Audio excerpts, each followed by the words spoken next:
This is the next part in the series of how to take the subframe off an SL.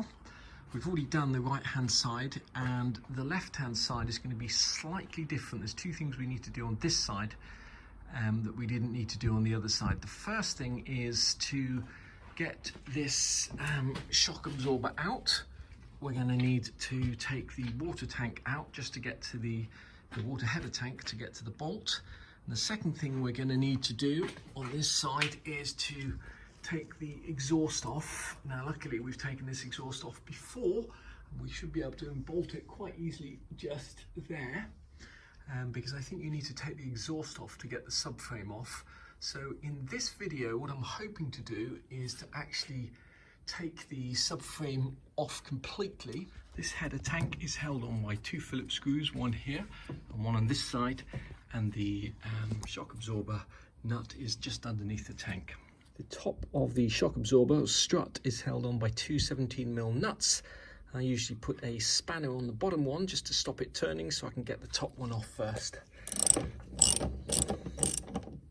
Trying to hold the top, but usually what happens is when you try and get the second bolt off, the actual spindle starts spinning, and on the other side we just got around that by holding the top with a set of mole grips and doing the bottom nut undone with just an open 17mm spanner or a ring spanner.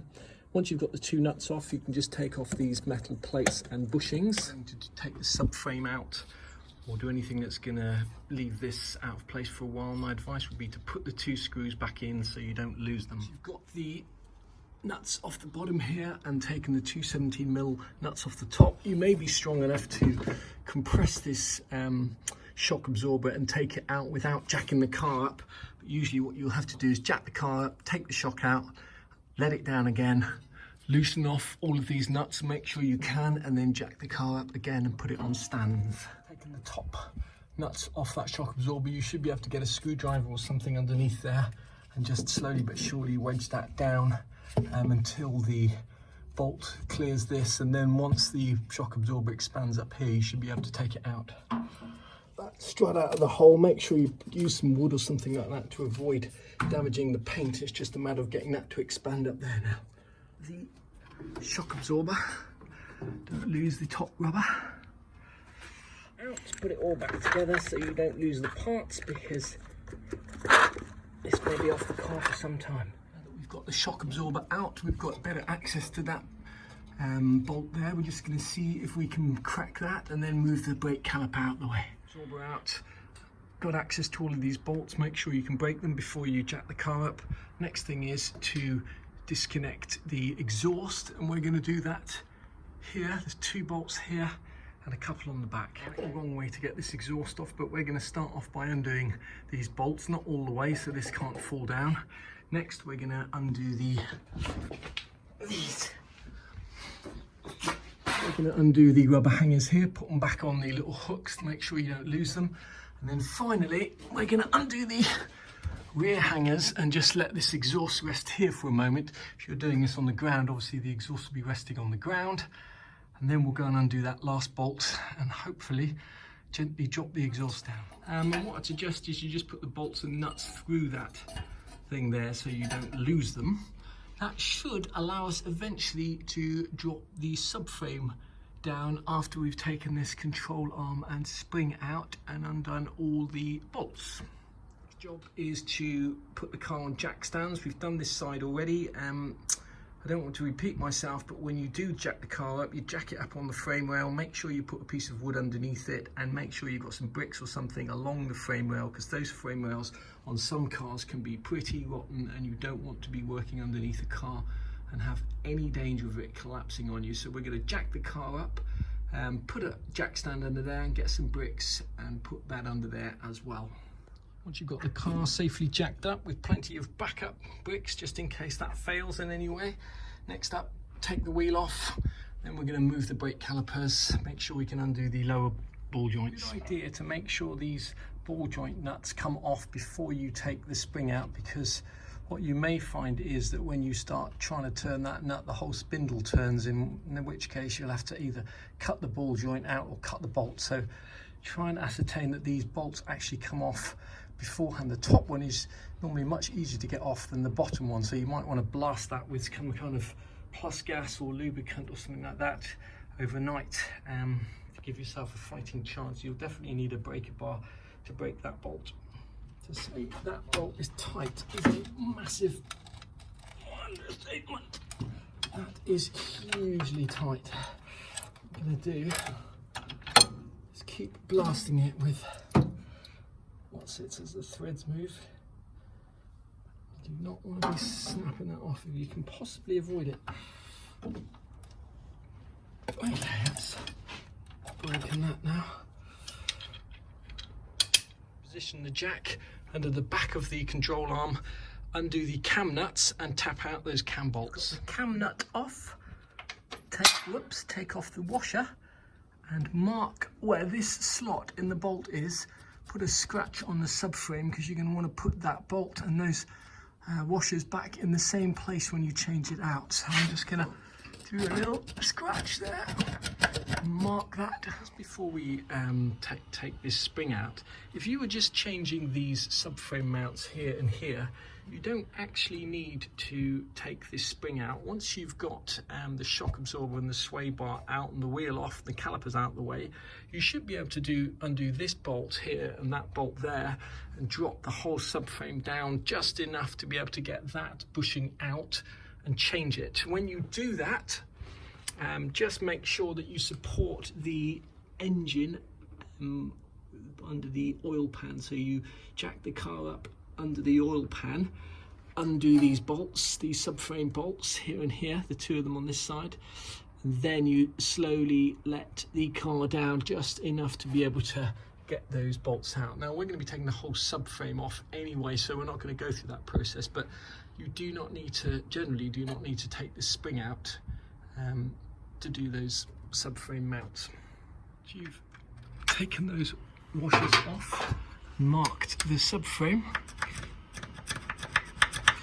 We're going to put the nuts back on because we're going to be bashing on the end of those nuts to try and bash those bolts out. Now, you may be very lucky when it comes to getting your cam bolts out, and they might tap straight out, but if you want to get an idea if they're not tapping out easily and you want to get an idea if they're seized or not, just put a socket on the back of the bolt and see if it's turning or not. Sorry, if the bushings are actually turning with the bolt. In this case they are, which is a pretty good indication that that is seized in there. So the first thing I'm going to do is just blast it with some plus gas to see if lubricant can free that. It's highly unlikely, but we'll try it nonetheless. I actually managed to get both of those bolts to turn by turning that and blasting it with a lot of plus gas. Now do not knock those bolts out or tap those bolts out before you have supported the back of the lower control arm here with a jack, otherwise that thing will come flying down with the force of the spring, probably take your arm off.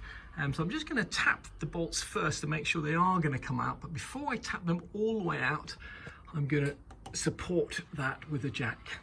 That's good. The jack kind of in the middle here, tensioned up but not tensioned enough to lift the car off its jack stands.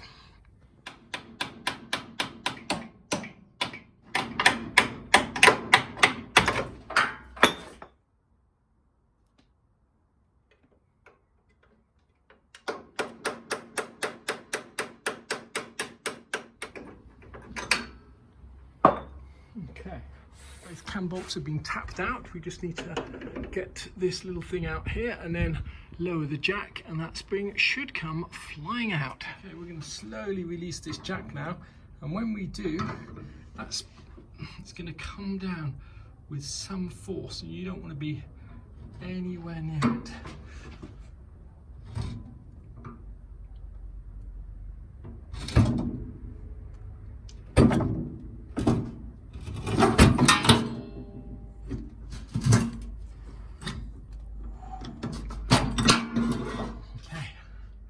Tension with the jack sort of wedged under there. I'm just going to pull it and that's going to snap back.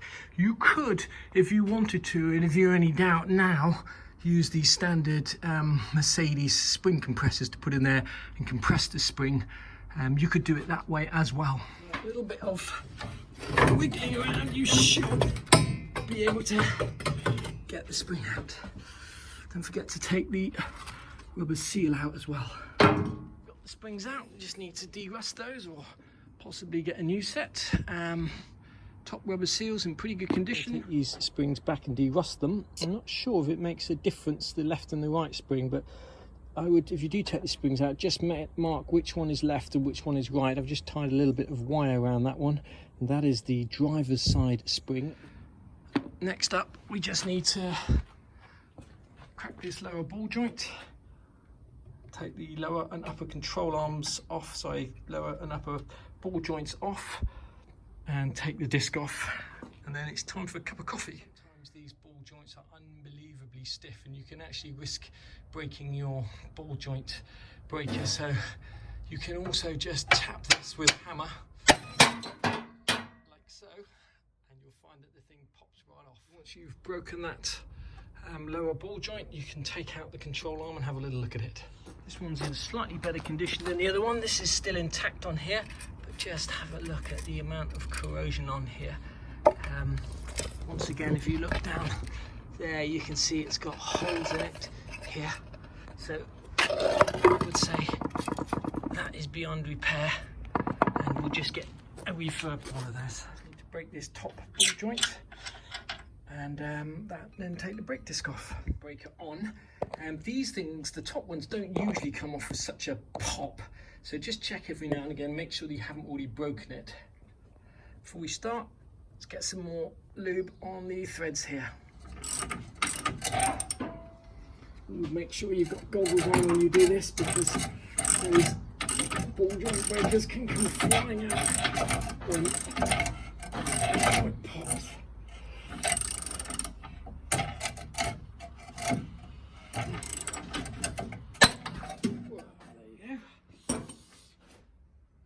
Should be able to just take the brake. That's heavy off. Okay, once you've got the discs out, remember to put all the bolts back in so you don't lose them. If your backing plate is as bad condition as the one on this car, then you'll be in for a nasty surprise. They're about £500 from Mercedes. We've sourced them from MB Classics in Germany for €79 each. Still expensive, but there's no point in rebuilding and refurbing everything and putting it back together looking like that. The ball breaker was from eBay, £11.98, and if you look at the lower control arm video I did before, you'll see a link for that. Got the lower control arm off. The next stage of getting the subframe out is to jack up the engine. The subframe is held on to the chassis with 4 bolts, one here, and the same on the other side, and there are 2 bolts holding the engine to the subframe. So the first thing we're going to do is support the engine. There's 2 basic ways of doing that. If your car was on the ground, you could support the engine with a jack under the oil pan. If your car's up on a ramp like this, the easiest way to support an engine is with a cross beam across the engine. So I'm just going to show you on this car here how the cross beam fits and what you need to do to support the engine. Engine support beam on eBay, about £50.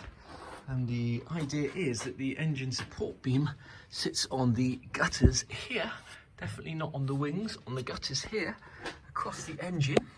And then you put some chains around the engine, tighten things up, support the engine so that when you drop the subframe out, the engine doesn't fall down. There's no instructions showing you how to put this together, so it should be pretty self-explanatory. These are the rubber feet. There's 4 of them that slot into these channels, and these channels here will be sitting on the gutters of the car like so. Next up, you need to slot this bracket through there like so. Those in, you don't have to tighten the bolts up yet. You can do that when the thing's on the car. Next up, you'll notice that there's 2 washers that come on here, one big hole, one small hole. The one with the small hole is the one that screws in here, and the one with the big hole goes over the hooks there. Using there, once again, they don't have to be tight. These things should be able to slide back and forwards. Next thing to do is put it on the gutters of the car. Now, if you want to avoid scratching your car unnecessarily, my advice would be to cover the wings up with something like an old towel, etc. And we're just going to find out what width we actually need. The instructions say make sure you do this with 2 people, because as there's only one of us here, we're going to do it with 1 person.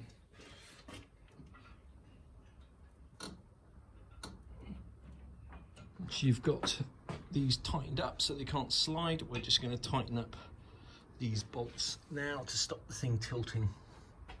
Okay, we've got the cross beam in, just going through that loop there. It's tightened slightly, so there's just a little bit of upward tension on the engine. I've also just put an additional bit of tape around here just so that there's no chance of scratching the wings, as this car has just been painted. Engine supported via the cross beam up there. Now it's time to take out the 4 subframe mount bolts and the 2 hex screws that hold the engine to the subframe mount. Just as a backup, just supporting the oil sump just in case something goes wrong.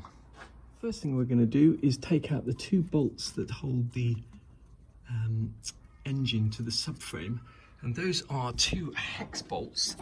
To undo those, you'll need a 10mm sump plug fitting and a long extension like that, and the bolts, when they come out, oops, look like that, with a washer on there. Should come out like that. Crashing down on my head. So I've got some support here for the front part of the subframe. I've got a jack just underneath the rear part of the subframe, so it can't drop down further than that at the moment. Okay, here goes nothing. See what happens if we try and let this down. The subframe should come falling right down, in theory. Okay, we've got the rear bolt out. As we drop, if we take this bolt out, you should see the subframe just dropping down. Like so. The subframe here is now touching that jack. That jack is supporting it. So I'm just going to very slowly let the jack off a little bit. You can see that subframe drops down. Now, if you were just doing the subframe mounts, you could just pry this out with a screwdriver. Like so. Don't forget to take out these fittings as well, which also come with the kit. Okay, the big side goes down and the flat side goes up. It's completely shot, so it's a good job we are changing them. If you were just replacing the subframe mounts, you would clean out the inside of this, a little bit of emery paper, make sure it's nice and smooth, then you would grease the inside of it and just push the new mount in. Sometimes what you might have to do is put the mount in and then jack the car up to kind of squeeze the mount in. You can save hundreds of pounds if you know where to shop for one of these subframe mounting kits. We paid £45 for a set of 4 from a company called JD Motorsport on eBay, and that is significantly cheaper than Mercedes or even the SL shop and many of the other parts suppliers. So £45 for a set of 4 is the cheapest we found them.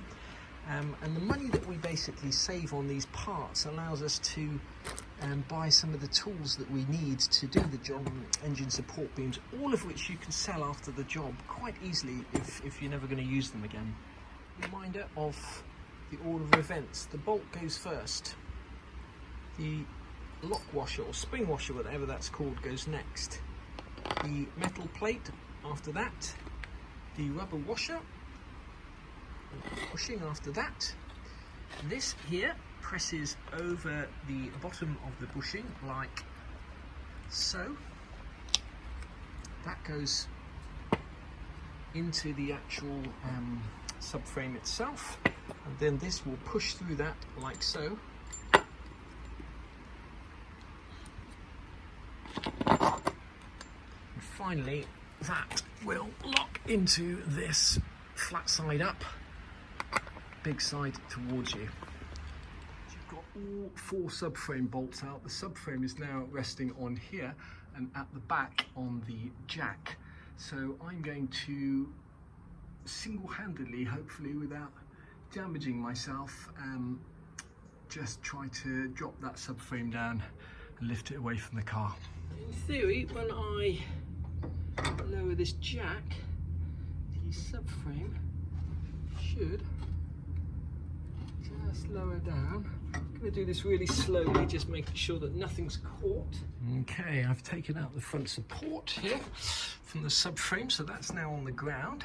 Just need to take out the jack at the back, and that should be the subframe resting on the ground.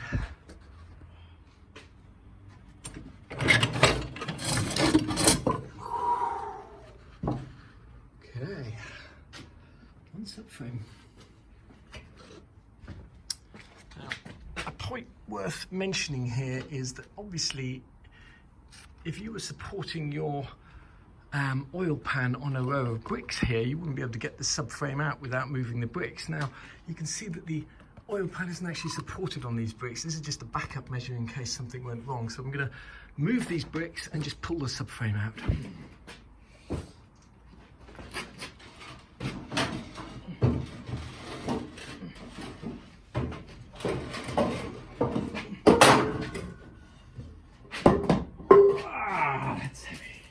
And there you have it, how to remove the subframe from a 107 SL. While we've got this down here, these are obviously the upper control arms. Much easier to knock these bolts out and replace these bushings once the subframe is out. These are the engine mounts here, and these engine mounts are in a pretty bad way. They're just held in by 2 little hex bolts, so we'll be replacing those. It's also worth having a quick look at what the car looks like once the subframe is out. So if you're ever doing any of these jobs and you want to know, this is where the engine mount bolts to here, and this is the bracket that holds that on. You can imagine that that's quite big to get off. These are the lower engine dampers on this side. This side here is where the engine mount sits, and we'll be taking off all of these brackets here, derusting them. That's the starter motor there. That's going to be coming off because I think it's got a small problem. We're going to leave it there. I'm not going to film taking the upper control arms off or the engine mounts out. That's pretty self-explanatory. The next video I do will probably be all about the steering mechanism here. We're going to be taking all of this off and refurbishing everything, bringing it back to its former glory.